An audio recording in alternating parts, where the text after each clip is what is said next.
Lil Durk, whose real name is Dirk Banks, is facing 2 additional felony charges, including conspiracy. He's accused of conspiring with others to murder a rival rapper in Los Angeles in 2022, but the shooters missed their intended target and killed someone else.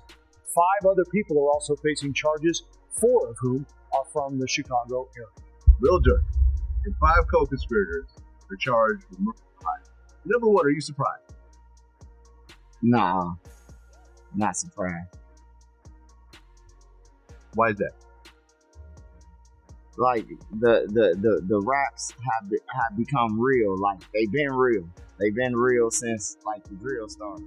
Lil Durk's time behind bars has taken a shocking turn, sparking widespread outrage among fans. Viral posts have revealed troubling details about his struggles in jail, raising serious concerns about his well-being. As the conversation intensifies on social media, here's a closer look at what's happening and why Durk's situation is causing such a stir. The Chicago rapper and Grammy winner was arrested on October 25th and initially held at Broward County Jail in South Florida, awaiting transfer to the U.S. Marshals, although his alleged crimes didn't occur in Florida. He was detained there because that's where he was apprehended, and bail wasn't granted. Broward County Jail has a notorious reputation for its harsh conditions and tight security. The massive facility includes 4 different sections and houses some of the state's most dangerous criminals. Nearly half of its inmates struggle with mental health issues, and reports of rough treatment are common. Sources say Lil Durk was even placed near YNW Melly, another high-profile inmate held there,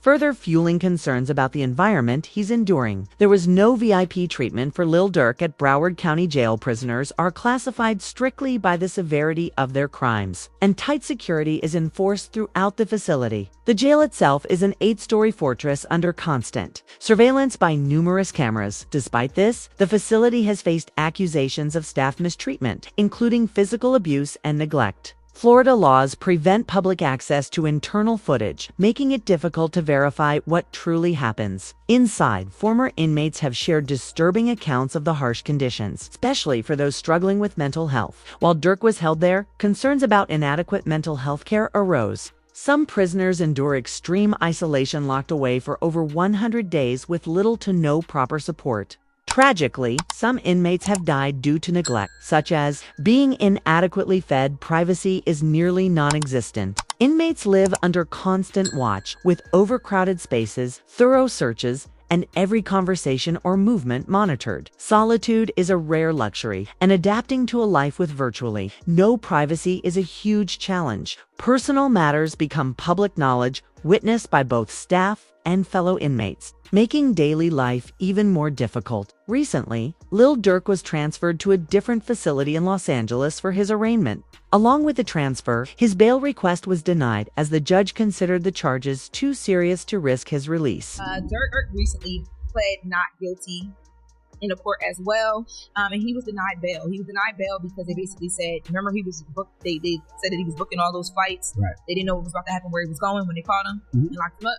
They think he's flight risk, so they denied him bail.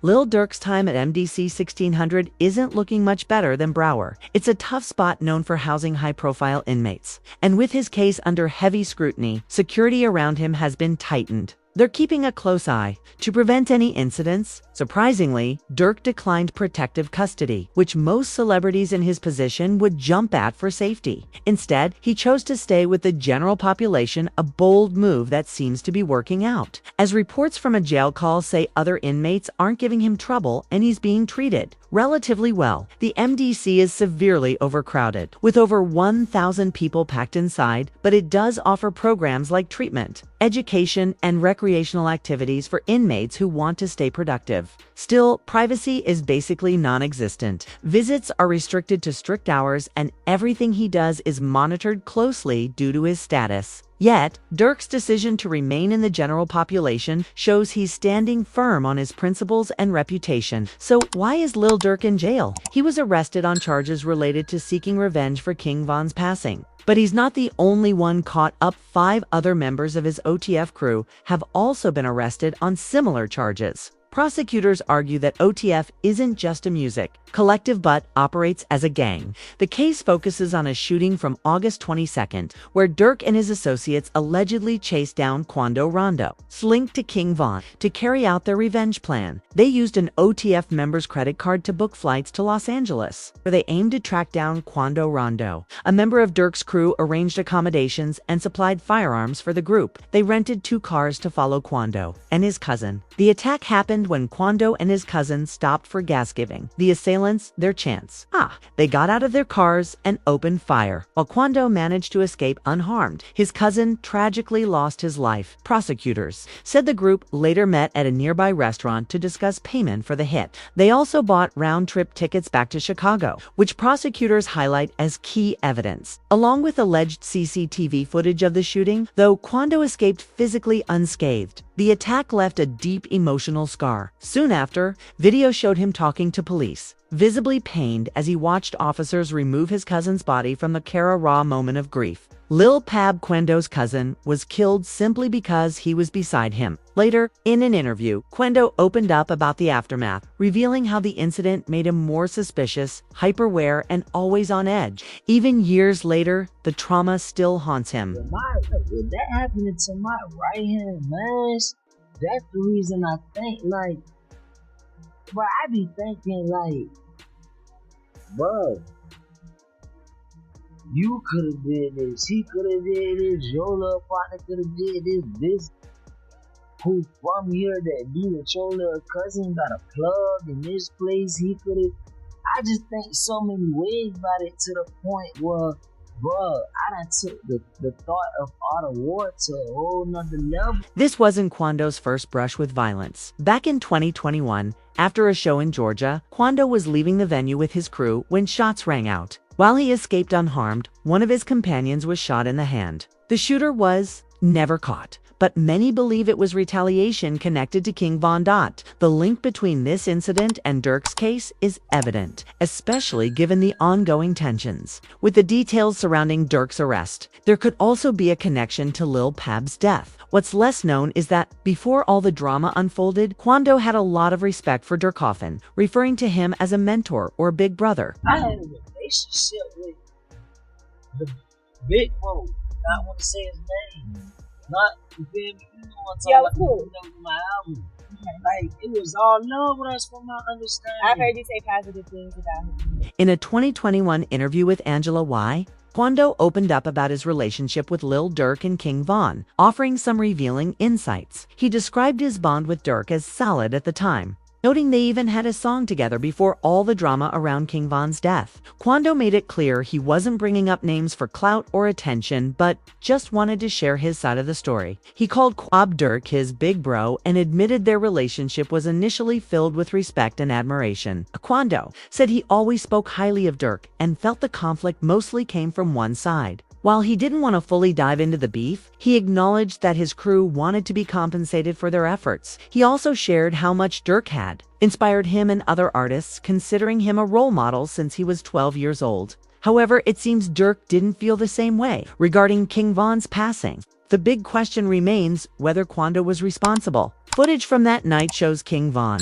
wearing a white shirt, walking toward Quando, who was by a car. After some kind of confrontation, Quando left the scene, and his associate Lil Tim fired the fatal shots that took Von's life. In the interview with Angela Y, Quando reflected on those events but didn't fully take blame. He described the moment as surreal, almost like watching himself from outside his body. He acknowledged Von's reputation for being tough but emphasized how serious the situation was. The official story says Quando was just chilling in a car outside a club, waiting for a friend when he bumped into Von and his crew, who were allegedly looking to start trouble. Quando's friend, Lil Tim, saw his boy getting attacked and stepped in, firing the shot that took Von's life. Tim was arrested immediately, but was later cleared of charges, surprising many who expected at least a manslaughter charge. This outcome angered Von's family and ex-girlfriend, who expressed their frustration publicly after the shooting. Meanwhile, Quando and his crew faced backlash, with some of Von's associates holding a serious grudge, leading to 2 attempted attacks on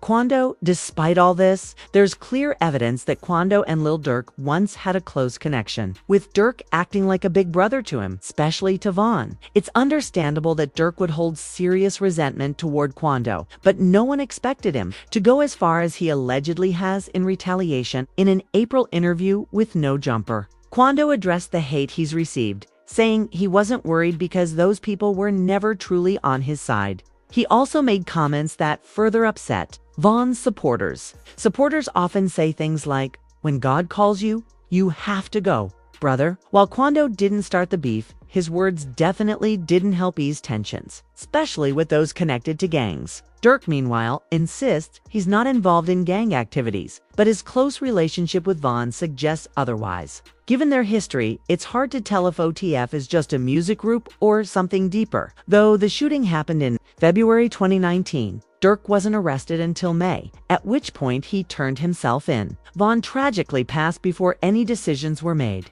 Durk was eventually cleared of all charges, but the drama didn't end there. Another shooting occurred after Vaughn's death. Some say it was part of a plan Vaughn had set in motion before passing. FBG Duck's family then entered the picture, accusing both Durk and Vaughn of involvement in Duck's death, just weeks before Durk's. Duck's mother even filed a lawsuit naming Durk Vaughn, their assets to security companies, and several associates linked to O-Block. For context, FBG Duck represented the GDs, while O-Block has been tied to their rivals, the BDs. This long-standing beef intensified when Duck and Vaughn exchanged diss tracks of Vaughn, though Vaughn wasn't active when Duck was alive. Accusations flew, including claims that Vaughn offered a reward for Duck's death. Duck's family doesn't hold back in the lawsuit, alleging that Durk's OTF functions more like a criminal organization than a music group. They even name major players like Sony, accusing them of supporting artists involved in illegal activities. The lawsuit goes further, claiming Vaughn and OTF stoked violence in Chicago to boost record sales,